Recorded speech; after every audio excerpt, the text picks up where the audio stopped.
Hi everyone. I just thought I'd come on today because I was doing a good bit of research and I came across some really interesting things, and I feel like they would be a real benefit to people's lives. So this is, philosophical concepts for the everyday mind and how they tie in and how they can benefit. So I was doing a lovely bit of research last night and was coming across a few different things, and I just want to go into the practical application and how that can really help people in their lives, because obviously I see people with a whole variety of different issues and problems. In fact, some stuff that I've went through myself in the past. And these were like we shortcuts or we snappy stuff that you can do, really practical things to benefit yourself and actually completely transform. So I would like to go through some of them and explain a little bit. Now, when we're all younger, we have certain role models. So, if you have any issues in your life at the moment, like low self esteem, addiction problems, self hatred, self loathing, low confidence, anything in those realms, if there's anything you would love to change about yourself, okay, then here's some really practical things that can be done. And it may sound a little odd to start, but just go with me, and as it unfolds, you'll understand a bit more what a benefit it is. Now, it's called the concept of creating a second self. So it's like an alter ego, okay? And it's like all the characteristics. Say, for example, there's somebody that you look up to, or somebody that you think you love the way that you love their behavior, you love their personality, of their characteristics. Now, it might not even be anybody actually in your own life. It could be a celebrity or a family member, whatever, it doesn't matter. So if there's somebody out there who has some characteristics that you would like to embody, then what you would do is you would write down, basically, you would write down a list of how you want to feel. So now, I actually see a lot of, unfortunately enough, I see a lot of young people with anxiety, depression, low self esteem, big one, low self worth, low self concept. Now, I'm not saying we're playing the blame game and we're blaming our parents, but look, the way this society is raised, there's nobody that's really raised for success or fully embodying positive emotions. They seem to be shamed. Like, who do you think you are? Or, to have ambition or to want more or this, that, and the other, or to even live a half decent life where they can be confident and express their ideas and make good connections. So we'll bring it back down. If there is somebody that you emulate, let's say somebody like, I don't know, Oprah, or maybe not Oprah, just somebody that she's just an example, Gandhi, whatever, peaceful protest.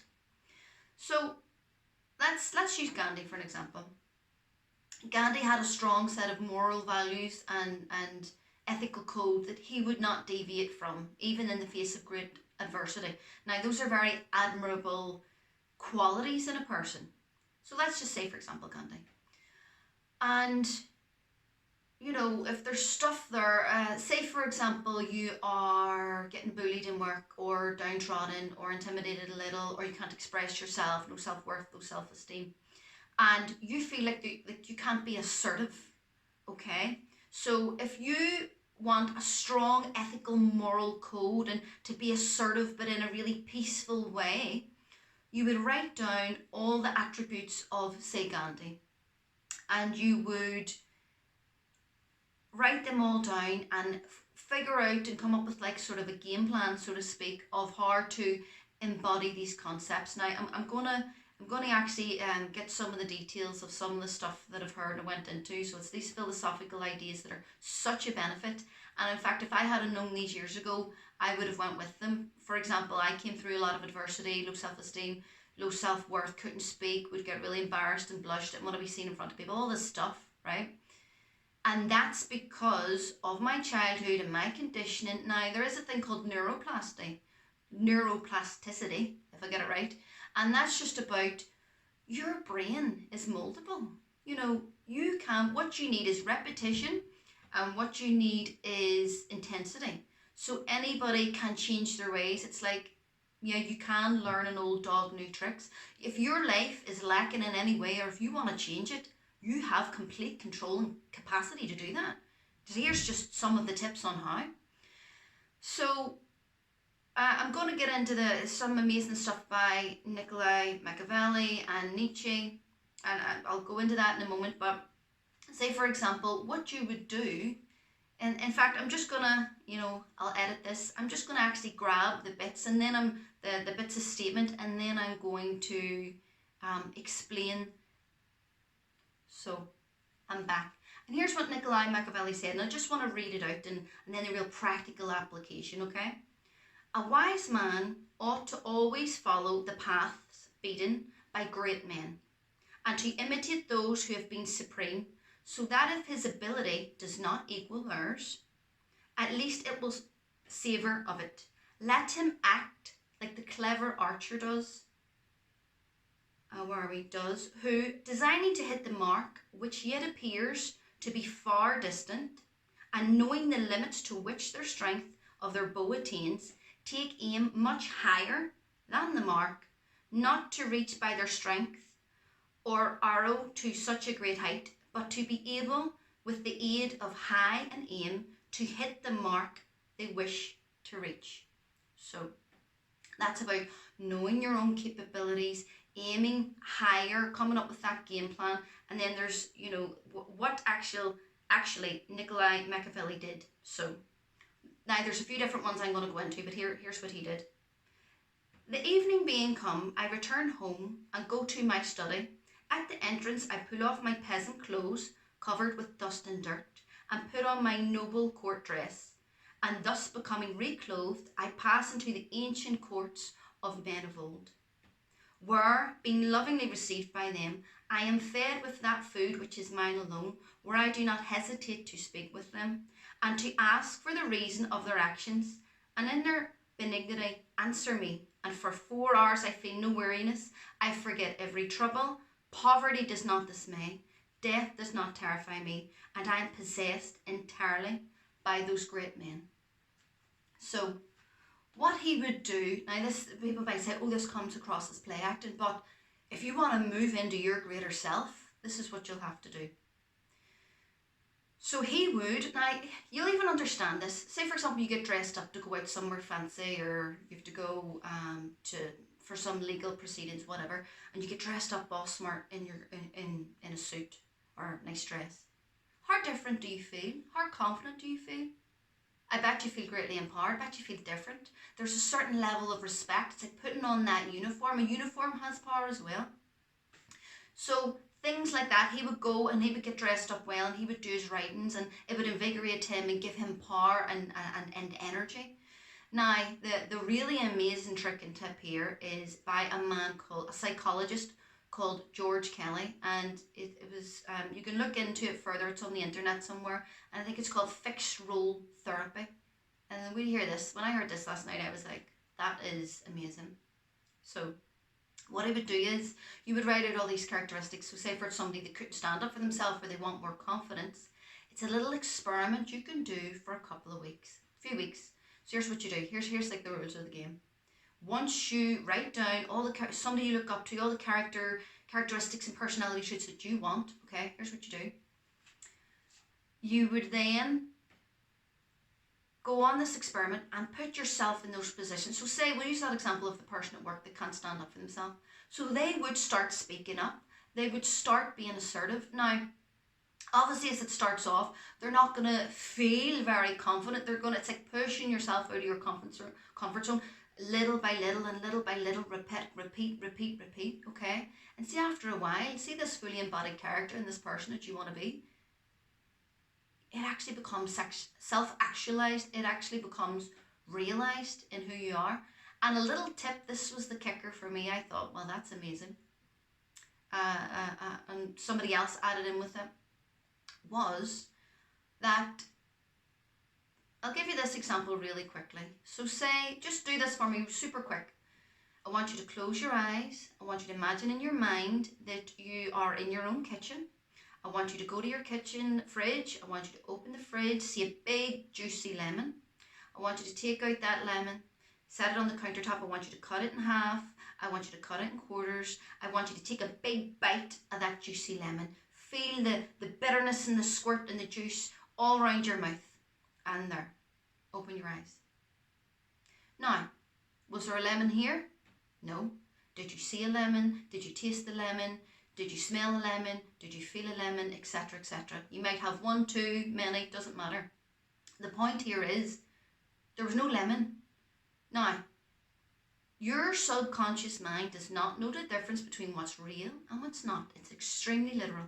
And this is the mode, the autopilot that we live in 95% of the time in our life, in our daily life. So it's very important to cultivate and work with this part of the mind.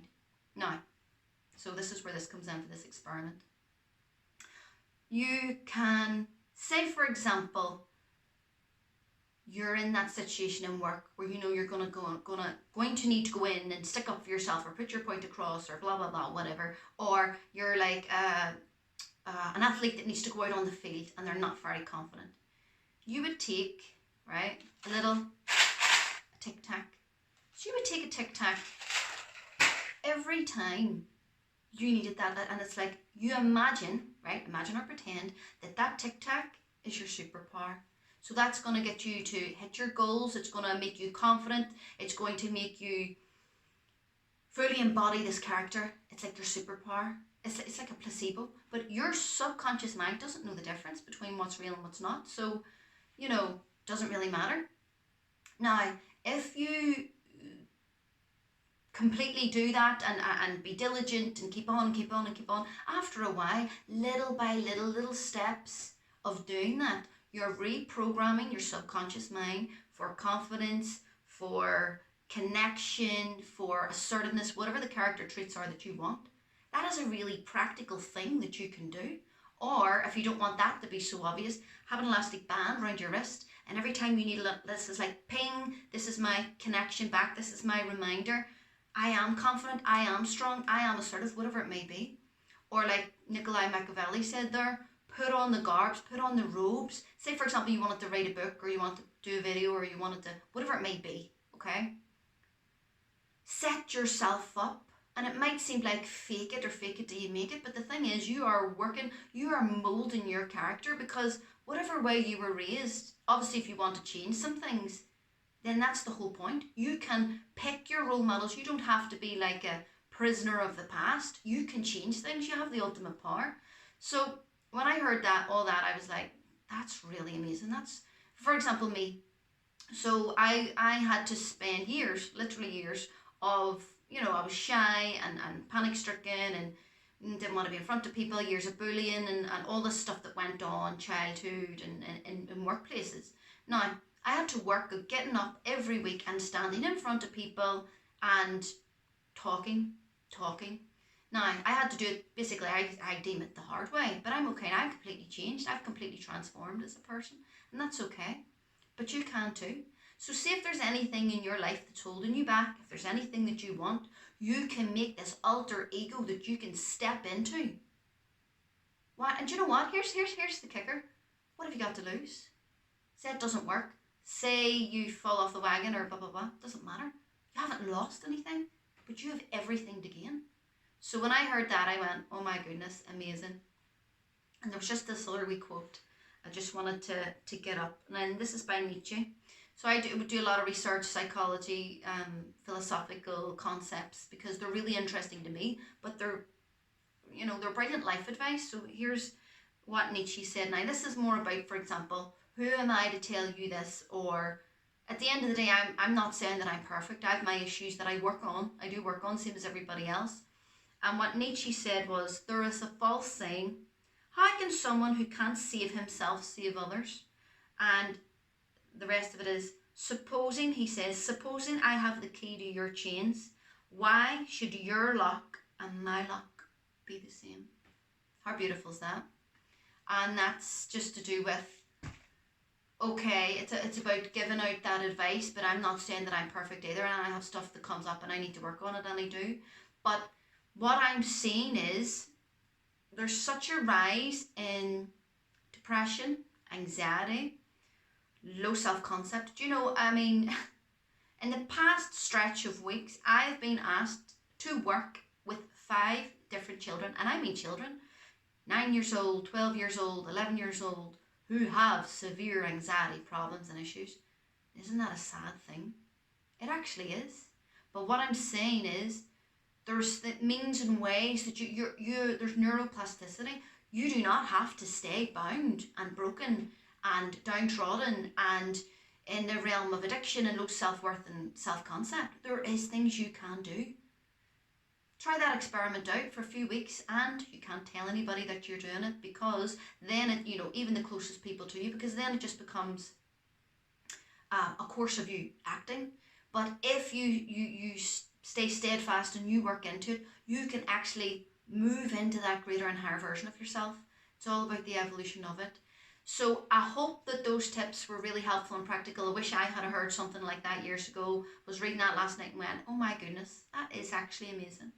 Because I know, working with that subconscious mind, you're kind of tricking it into beating down these new neural pathways in your brain, and you actually step in to that higher version of yourself. How amazing is that we have the chance to do that? How many people even know that?